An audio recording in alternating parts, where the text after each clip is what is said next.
our farm is either ROI or profitability. It's amazing when people ask me, why are you doing cover crops, or what's it doing for you? And really the biggest thing is my return on investment and my profitability seems to be higher using them.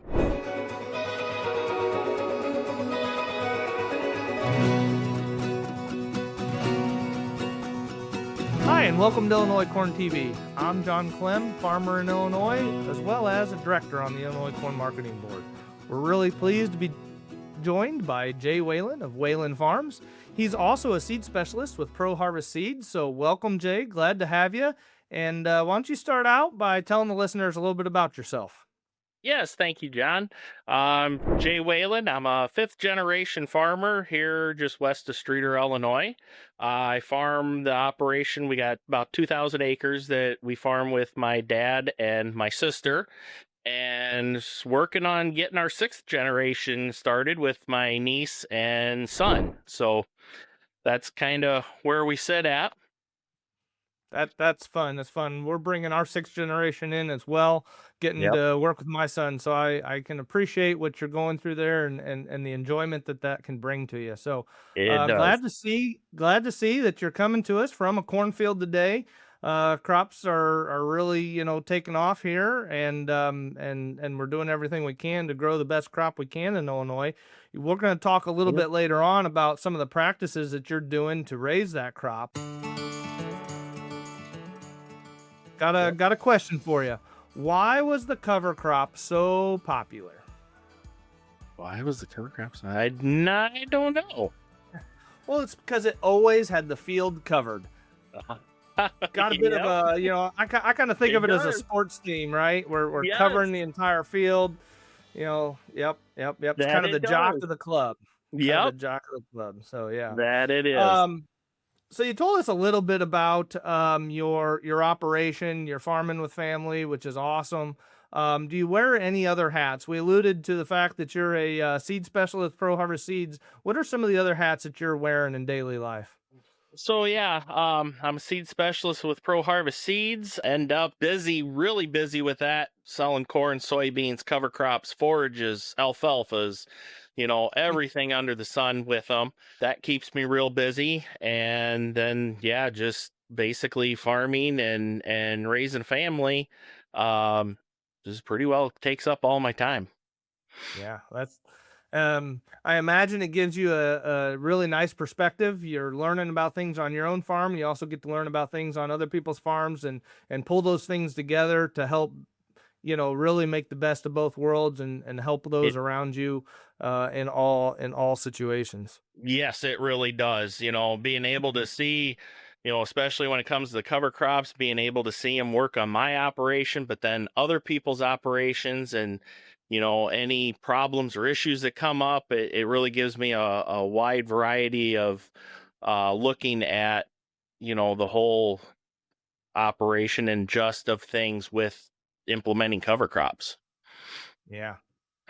Well, and I'm glad you brought up cover crops. That's exactly where I wanted to go. So obviously, our corner joke was related to cover crops. Yep. You guys are using cover crops on your farm, which brought you to being the recipient of a conservation award at our Illinois Corn's annual meeting last November. Tell us a little bit about that award, what it meant to you, and then we'll get into some of the reasons that you were selected for that. Yeah. So I got the Randy Stelford conservation award, and really it was an honor. I was not expecting it. Wasn't I don't do what I do for awards, but it was very nice to be selected and able to receive that award.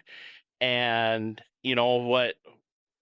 when I started with implementing cover crops and no-till and strip-till and all that, I was mainly doing it, for research, of course, for ProHarvest and trying to sell product. But when I started seeing what it could do for my operation and what it could do to help save on expenses and building soil health was the one big benefit that I was looking at trying to do, with my own operation. I imagine that came with some challenges as you made that transition. What were some of the big hurdles that you maybe had to work around as you transitioned from a more conventional farming to the new conservation Yeah, practices? so it did. I started in 19 it was in the mid to late 90s. I started, with no-till and no-tilling the beans and still conventional tilling the corn. And I ended up then when I started with ProHarvest in 2009 is when I started, experimenting with the cover crops. They were wanting us to sell the seed. Well, I like knowing what I'm selling, so that was when I started implementing the cover crops. And when I tell people to start with cover crops, I do the same thing that I did. You got to start small. You got to, take your worst piece of ground, whether it's 5 acres, 10 acres, 20 acres, whatever it is. Start small, start experimenting with it, see the results. And then from there, from 2009, I just started growing my acres on how much I was doing, and ended up then by about 2016, I was 100% putting cover crop on every acre. I just Well, added, 50 to 100 acres a year and just kept growing and adding more. And um, I just kept seeing positive results, which made me kept putting more acres into it. awesome. So we're putting cover crops on every acre now, which means we're doing it on two different crops. So Yep.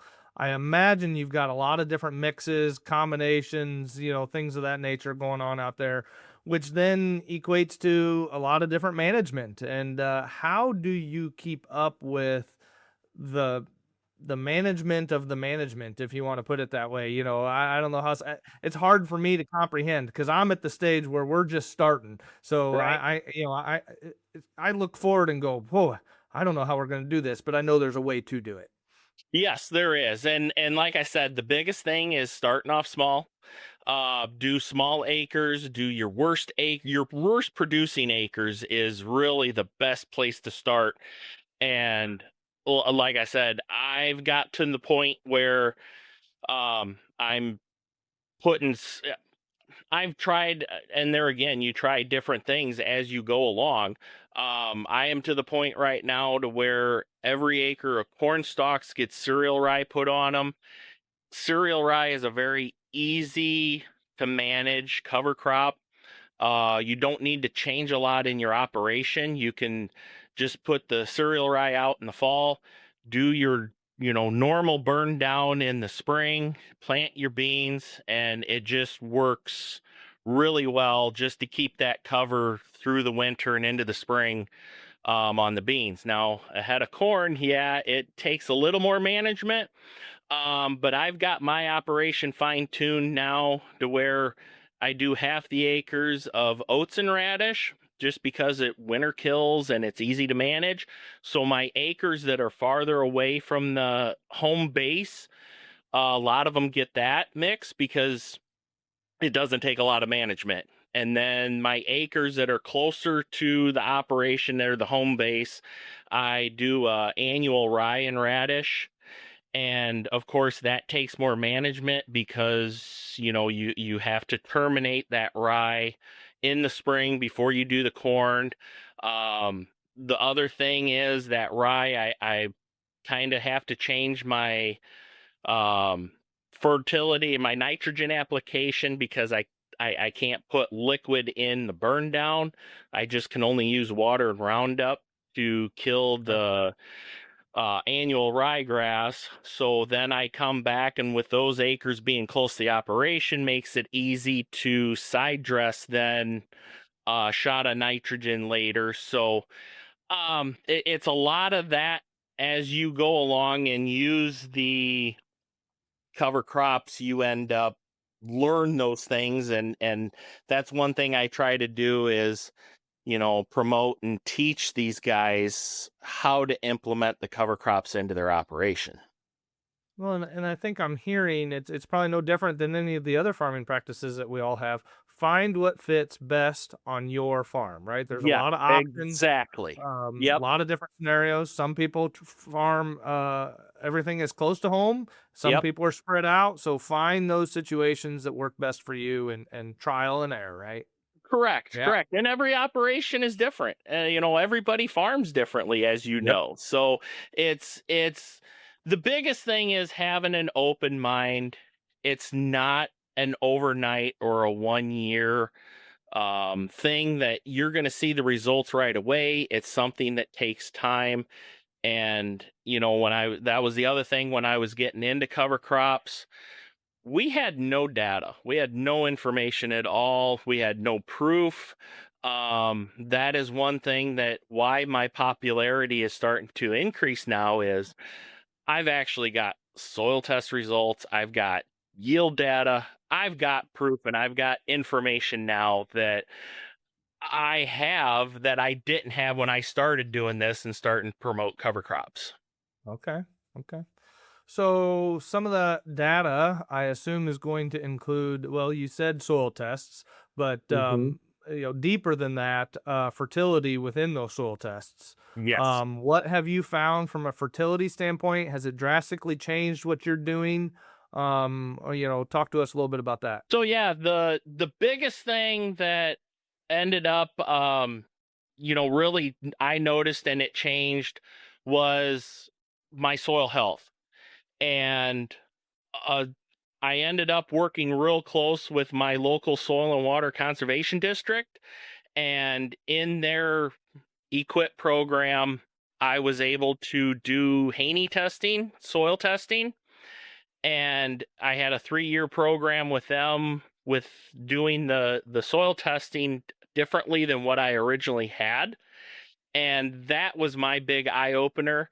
I literally in that 3 years, I seen those acres that we were doing it on, the soil changing and my soil test changing from inorganic fertility to organic fertility. And that was my big eye opener. And when I started seeing that, and I started following the recommendations of my organic fertility than my inorganic fertility, that's when I started changing some things on my operation and changing things and cutting back on fertility is because it was there organically rather than inorganic. One of the better kept secrets on your farm. Does anything come to mind when I ask that question? So I would say the best kept secret on our farm is either ROI or profitability. It's amazing when people ask me, what why are you doing cover crops, or what's it doing for you? And really the biggest thing is my return on investment and my profitability seems to be higher using them. When I'm able to cut my fertilizer prices down, when I'm able to cut my fuel prices, that's one thing I feel like I'm in a better position than a lot of other guys out in the farming industry. Yeah, I just feel like I'm better at it. Well, and if I may, I'd maybe help you summarize that a little bit more. That, in each of our own businesses, ROI is what it matters, right? Return on It our does. investment. Bottom Yes. line, we are running businesses. Yes. Granted, we love to raise a big crop. I always say it's really fun to raise a big crop, harvest a big crop. But Right. more importantly, and that's where I come to summarizing, I think what you were saying is it's about raising a quality crop at the right kind of set of figures. And so where Yes. does that boil down? Am I able to be profitable and also raise a quality crop with quality stewardship practices at the same time? Might not always Correct. be the biggest, and in some cases it is. And Right. uh, and when we can do that, that's great. But just raising a quality crop with good practices the right way, and that's what we're really here for. And I give a lot of Correct. kudos to you and your operation for being able to do that. Yes, thank you. And just like any other business too, we got to be profitable. You Yeah, we do. to sum it up in your, ROI, in order to stay in business, we need to be profitable, and I feel like I'm on the cutting edge of that. Yeah. Well, I'll give you one more. Congratulations on the Randy Stafford Stewardship Award. Glad Yes, that I thank was able to you. be part of the annual meeting where you received that. Yes. Glad to have you on the interview today. You shared a lot of good facts that people can pick up and take some little tidbits home. And Awesome. we'll talk to you later. Awesome. Thank you so much, John.